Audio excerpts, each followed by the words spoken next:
اعوذ باللہ من الشیطان الرجیم بسم اللہ الرحمن الرحیم السلام علیکم ورحمۃ اللہ وبرکاتہ۔ معزز سامعین، سب سے پہلے میں آپ کو اپنے اس چینل میں خوش آمدید کرتا ہوں۔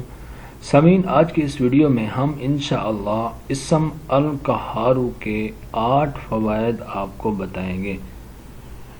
بہت ہی مفید فوائد ہیں۔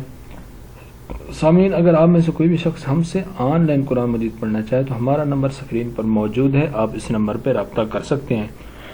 اگر کسی نے ہمارے چینل کو سبسکرائب نہیں کیا تو ہمارے چینل کو سبسکرائب بھی کر لیں تاکہ آنے والی ہر ویڈیو آپ تک بر وقت پہنچتی رہے۔ سامعین، آئیے اسم کے خواص شروع کرتے ہیں۔ القہار جل جلالہ۔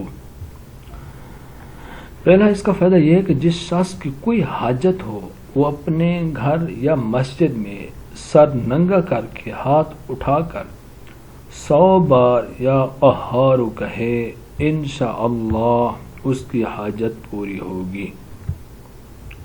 بہت زبردست فائدہ ہے۔ سامعین، دوسرے نمبر پر یہ ہے کہ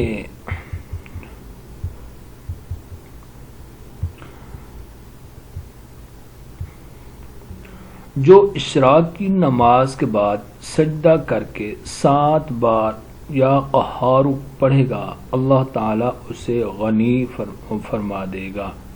غنی کا مطلب ہوتا ہے مالدار۔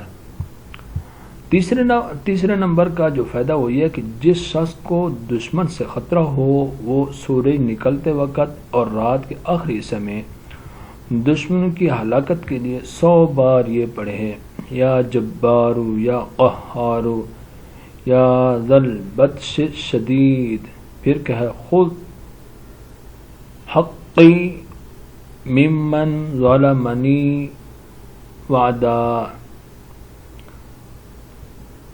چوتھے نمبر پر فائدہ یہ کثرت سے اس کا ذکر کرنے سے دنیا کی محبت اور ما سوا اللہ کی عظمت دل سے جاتی ہے اور دشمنوں پر غلبہ ہوگا۔ پانچواں فائدہ اس کا یہ ہے کہ چینی کے برتن پر لکھ کر ایسے شخص کو پلایا جائے جو بوجہ سحر یعنی جادو کے عورت پر قادر نہ ہو، سحر دفع ہو یعنی کہ جادو دور ہو جائے گا۔ جو شخص دنیا کی محبت میں گرفتار ہو وہ کثرت سے اس اسم کو پڑھے، انشاءاللہ دنیا کی محبت جاتی رہے گی اور اللہ تعالیٰ کی محبت پیدا ہو جائے گی اور خاتمہ بالخیر ہوگا۔